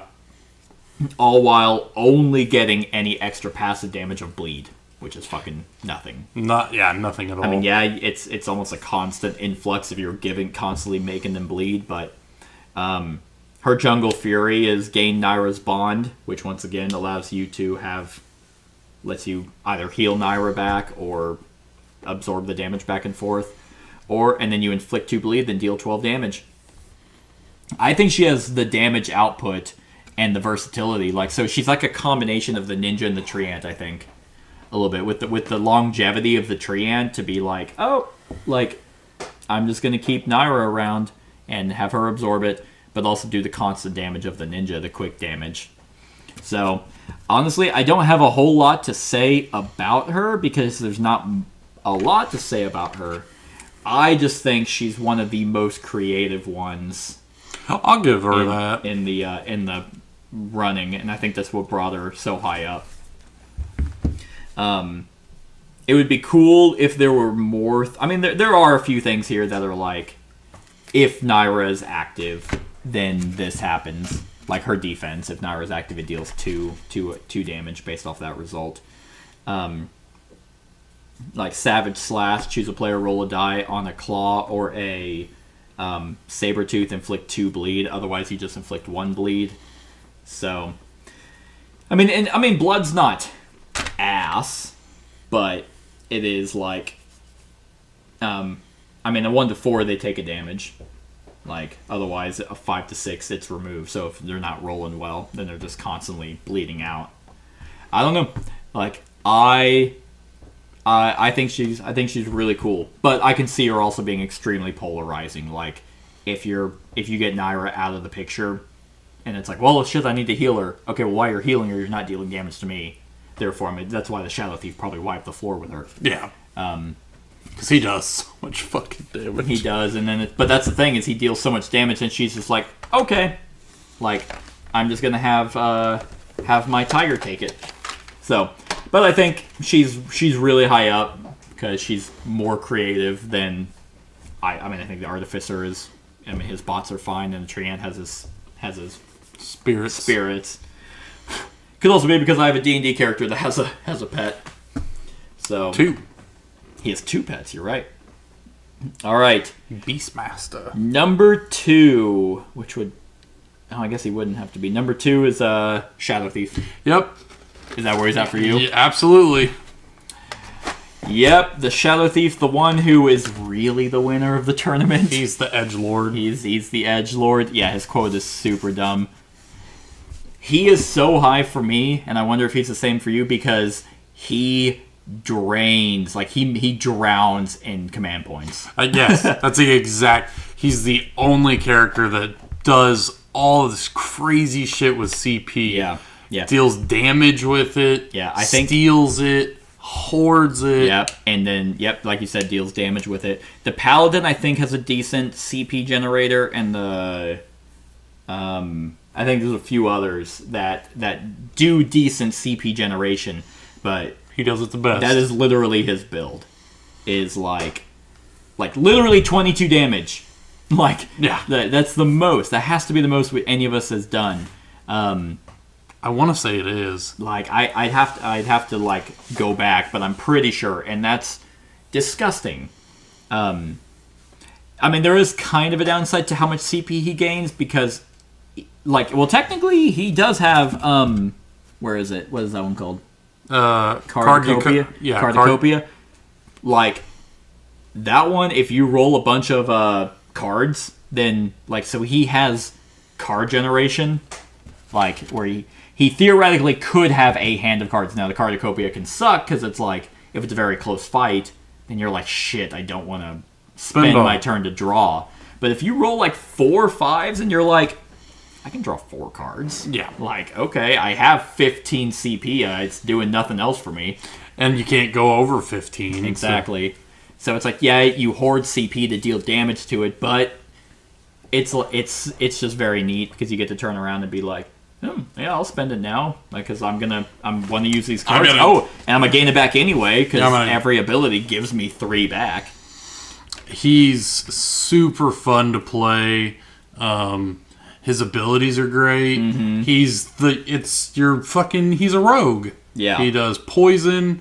It's persistent. Deals damage at your opponent's upkeep. Mm-hmm. He has sneak attack. You just roll a die face and it's raw damage. It is just raw damage, yeah. And he has a lot of ways of getting it back. Shadows is the most insane version of evasion or flight. Or smoke attack. Or smoke bomb or whatever. Yeah, smoke bomb. It's just, you're going to deal damage? No, you're not. Yeah. Which, it is a good and bad thing because a cool thing about him is that he gets benefits if he has Shadow. Yes. Wild Shadow is a CP4, but if you're in Shadows, you can change 2 values. That's a second twice as wild. Mm-hmm. Another one in here, where is it? Shadow Coin, you gain 2 CP. If you're in Shadows, you gain 3.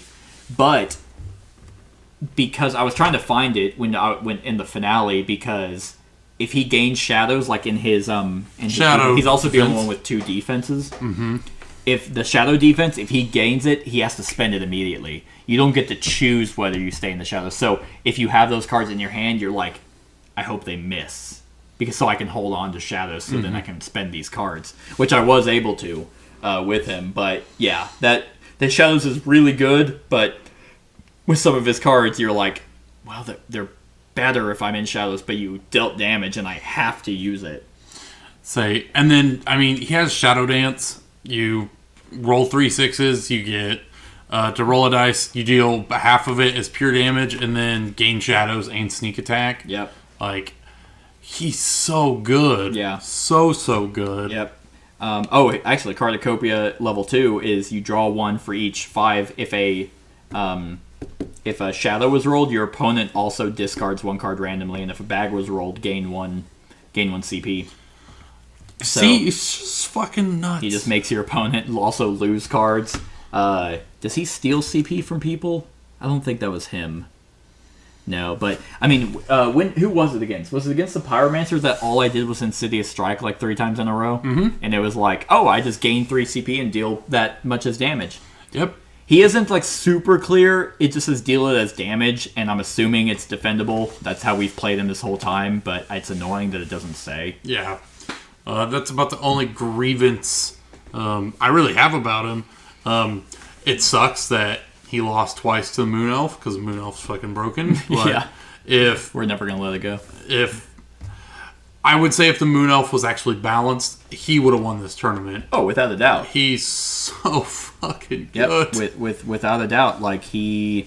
because that's the thing, is like, he's more balanced than her, because if you're hoarding your CP, that means you're not playing cards. Yep. Like, you just have it, and it's like, okay, hopefully this pays off. Because, I mean, his ultimate Shadow Shank is gain 3 CP, and you gain shadows, then you deal CP as damage plus 5, and that's just disgusting. On top of, sneak attack. Boom, and I roll a 6. Say 26 total Yep. could be the the most you The could most do. you could do. Yep. If you rolled a 6 on your sneak attack and you had max CP. Yep. And then, your next turn you happen to roll a large straight. Okay, well then that's just 15 damage. Yeah. Like, he just hits so hard. But he's also, here's the other thing that makes it balanced. He doesn't have a defense in the game. Well, he technically has 2 defenses, but you have to pick. Yeah. You have to be like, I'm choosing shadow defense, which means you're rolling 1 less die, and you have to roll 2 6s to immediately gain shadow and sneak attack. People can say, well, the Moon Elf takes half damage. He literally avoids it. It's like you have a 50% chance of doing that. Yeah. Or whatever the actual calculation of it is. Yeah. You have 4 dice. You have to roll 2 6s out of those 4 dice. Yeah. It's only 1 face on all 4 of those. Yep. So your odds are a lot lower. The fact that you're rolling 1 less die, and like you said, it's a 1 in 6 chance on a d6, and the Moon Elf rolls all 5 and has 2 feet. Yep, and just needs 2 feet and has It's a 33% chance on all of them. Yep. So it's not the same. No, it's And not. also, we saw it whenever he fought the Moon Elf the first time. Like, whenever you picked which one to do, he can whiff. Theoretically, also, the Moon Elf can whiff, but it's severely unlikely. I don't think I've ever really seen her whiff I don't think she's whiffed on a defense. on a defense, no. So, it's just that much more fun. And, I mean, and his poisons are there. It's just like, it's not a lot of damage. You can stack him, but he has cards that are just like, poison him. Yep. So, he's a better ninja. He hits harder than the ninja. I think the ninja is quicker in damage. But the reason why he's at number 2 is because I think the excess of CP, using CP other than cards, but also have card generation to then... You just get to play all the cards you want. Yeah. You don't have to be like, what am I going to do? This thing that's either your deck, like your dice hinge on your deck working. His character is the best to use your deck. Yeah. There's no other characters that come close to the amount of usage of your deck as him. Yep. Maybe other than I would say the Cursed Pirate. Yeah. Speaking of the Cursed Pirate, if anyone's counting, let's go to our number 1. Once again, fuck the Moon Elf. The Shadow Thief is my true winner of this tournament. I hate the fact that I fucking killed you. I hate it. No, you didn't. She's auto win. She's easy mode. That's true. Like, everyone else who fought against her actually had to play. Shadow Thief is 9 out of 10. Yes, very much so. And obviously, my number one is the Cursed Pirate. Absolutely. She's amazing. As well. She has the cool factor that the Huntress has, with the pet, along with the versatility that the Shadow Thief has. She has just as much CP increase and card draw as the Shadow Thief, while also being incredibly creative. And she's a complexity 4. She deals a shit ton of damage. She has cool status effects. Mm-hmm. She's got the micromanagement of these cursed doubloons like the Pyromancer does. Mm-hmm. She has just like awesome effects. Yeah. Powder Keg's fucking crazy. Yeah, it's a risk. If the person rolls a 6, they hand it back. Yeah, they're like, here you go. Yeah, you can. I don't want that. Ooh. She has cool combos, like with her combos. effects. Like, I mean, her X marks, like, she's extremely thematic. Like, she has ways to... That's it. She's the one who steals CP. Or forces your opponent to walk the plank. Which she does. But to discard cards while also dealing damage. Parlay forces your opponent to just doesn't do anything. You can't do damage You can't at all. do damage. Ahoy matey. It's a very well balanced defense. I think deals damage back, can gain CP, prevent 2 damage. If you roll double sabers, you get a Curse Doubloon. Yep. And then we didn't even. I think we only went to the curse side once. Yeah, that's actually when she lost. And because it goes to curse during your upkeep phase. Receive 4 damage. It cannot be reduced in any way. If an opponent's offensive roll phase does not result in an attack, they are inflicted with Powder Keg. But yeah, goes to Avasti, which because it turns to the other side, because this side is when you start giving cursed doubloons to other players. So whenever you go to your cursed pirate side, then you can't do anything. But like her cursed touch, deal 13 damage, inflict parlay, cursed doubloon, and wither. And having the cursed doubloons are... It's the same as having like holy presence or whatever, or a burn. It's actually, or it's probably more equated to the poison of the Shadow Thief, because it's a stack limit of 3. But here's the thing: these cannot be removed in any way. Yeah, at all. Except by effects of the Cursed Pirate. But so it's a stack limit of 3 on your opponent. So that's just a constant 3 damage. Even with the Shadow Thief's poison, you can do a what the hell are these, or whatever the card is, and wipe them all off of you. Nope. Once your opponent has these, it's so cool as a dynamic, because you can try as the Cursed Pirate to keep yourself from flipping over. But if you do flip over, you get to go crazy. Well, it's a race. Yeah. It's like, oh shit, I'm taking 4 damage at the beginning of every turn. Well, I've got to fuck you up. Right? So I have to try and hand these to you while also hitting you extremely hard. Like the Shivering, deal 8 undefendable damage, add 1 damage for each cursed doubloon that opponents are inflicted with, which would be 11 if they have 3 at the beginning of their turn. They're taking 3. She's got the coolest player. She's the coolest player. She has a double-sided mat. Yep. She has 2 very unique play styles, all in one character. Yep. I think the reason why we like her the most is because she's the one with the most control.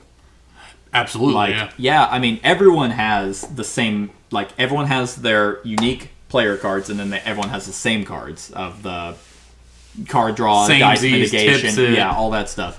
Which is great. At least they're in there.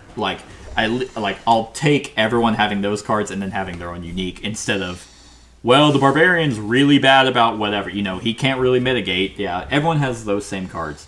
But the fact that she has CP manipulation and card draw on top of the fact that she gets the cards that let her do dice mitigation, I think she's definitely... I don't know if she would be... I don't think she's probably the most all-around I wouldn't character. say that. I still think I give it to the Paladin. Probably the Paladin. And then maybe the Seraph are probably a little bit more all-around, jack of all trades. But they're a Paladin and a Seraph. There's kind of... They're not that cool. She is just so cool as a character. Fucking awesome. I mean, that's why the Huntress was up so high for me. I think that her with the pet is extremely neat. And the ones that are lower for us are also the ones that are kind of one note, or they don't have passives that make them accentuate their abilities as well. I guarantee you, if the Vampire Lord and Tactician had a passive that gave them their unique tokens, at least one, they probably would have been higher. Yeah. I definitely think she's the coolest out of all of them. Only one with double-sided token or double-sided playmat. 2 very different type of play styles, because you are right. One side's a race, the other side's basically a balancing act. Yep. She's got amazing control. She can take from your opponents. She can make them discard cards. She deals adequate damage. She prevents it. She has no way to heal, but it doesn't matter. Nope, but because her defense is also... She has ways to prevent some damage. Yeah. It's extremely interesting, because it's like the Shiver Me Timbers is you deal 7 undefendable, and then you can remove as many cursed doubloons as you want. So you could theoretically rush and be like, you know what? I don't even want these. I'm going to just be a skeleton. Yeah, I'm going to flip to this side, and... Yep, and hope I can... I'm now Sans, and you are going to have the worst time of your life. Right. Yeah, and now I'm going to start distributing these, but man, I hope I can... Because what was it? It was... any player than the pirates dealt 1 damage. Yep, their persistent may not be removed but from any player except as a result of abilities. When the pirate would gain a cursed doubloon, she may choose not to. Cursed doubloon to... Okay, yeah. But she also has Wither. Like, Wither, just your attacker is now weaker. Yep. It's a better version of Shame. Yeah, because Wither is persistent. Mm-hmm. Yep. So she's kind of like... She's the best things of other characters that we've liked, all wrapped into one with a super cool theme. Mm-hmm. Like, I think the ones that are like our top 5. So for me, what was your top 5? Mine would be Gunslinger, Pyromancer, Huntress, Shadow Thief, and Cursed Pirate. My top 5 are Cursed Pirate, Shadow Thief, Gunslinger, Pyromancer, Ninja. Ninja. Okay, so it wasn't. So Huntress and Ninja were the ones that were the different ones. I think those were all the ones that were either extremely unique, but they were all well-rounded or balanced in some way that make them extremely fun to play. Yeah. While the other ones, besides probably our bottom 2, so 14 and up, are still fun to play and they have their own right. But in a game like this, I think that this shows that they can get a lot more creative. Oh yeah, with their characters. So. I half hope that all the Marvel characters have a superhero side and a alter ego side. That would be cool, kind of like Marvel Champions. Like Champions. Yeah. The thing is like, where does it start to get into the slog of, all right, these characters are all kind of the same? That's true. Or this match has taken a lot longer than it needs to. Because even then, the Cursed Pirate was our favorite one, but she lost to the Tree Ant first round. I think probably was because I didn't understand how to keep her tokens. Yeah, the doubloons. The doubloons. So she lost, and then... She had a good run. She did have a pretty good run. Beat the Vampire Lord, beat the Artificer, and then barely lost to the Seraph, which we were very sad about. We were. She's so fun to play. Yeah. I probably still... It would have been a really good one to find out, though. It's like, could she have beaten the Gunslinger? That I couldn't know. I feel like the Gunslinger... So, like, the top 3, I feel like if we were to go purely off of, like the top 3 of who... So it would be the Moon Elf, Shadow Thief, and Pyromancer. Yeah. It's like, could she outclass them? I don't know. But the thing that also probably puts her at the top is the fact that we got to do combos. We were constantly like, oh, I'm going to do this, and I'm going to do this, and this, and this. And it feels good. Yeah, it felt good. It felt like, oh my god, I'm fucking playing the game. You're right. It's not like I'm not wasting my whole turn hoping for these dice to work. Mm-hmm. I have CP, I can play cards, I can mitigate my dice rolls. Yep. I'm stealing CP. I'm making you discard. I'm dealing damage. I'm defending against stuff. I only have one thing. It's called Parlay, and that's it. And then Powder Keg. But even the Powder Keg is like, it's not instant damage, and it's a risk. You can roll a 6 and give it back. But you did one where it's like you inflicted one, and then you caused an effect to inflict another one, so it just caused it to blow up. So yeah, she is just easily the best one for both of us. I wasn't sure she was going to be number 1 for me, but as we were ranking them, I'm like, yeah. She's really fun. Yeah, she is easily the most fun. All right, she's a 9 out of 10 for me as well. I'd give her that. All right. None of them are perfect. No, but I think if they're going to keep doing characters that's not Marvel, we'll see. They might just keep doing the Marvel thing. I hope that they realize that they can still keep games at 30 minutes and also have cool characters like that. Yeah. So we'll see. And I think that's it. That is it. Everyone, those are our rankings for the Dice Throne Combatants. Let us know what your favorites are or what you think of our thoughts of these in the comments below. Other than that, like, comment, share, and subscribe, and have a wonderful whatever time of day it is for you. Hey everyone, thank you for watching, and I really hope that you enjoyed the video. If you would like to see more of my content, go ahead and click that subscribe button and the bell to be notified whenever I upload any new content. If you feel like supporting the channel, you can go ahead and click that Patreon link to be taken to my Patreon, and any help is truly appreciated. Other than that, stick around for any other run-throughs or reviews or cool top 10s or whatever I feel like putting on. Other than that, like, comment, share, and subscribe, and have a wonderful whatever time of day it is for you.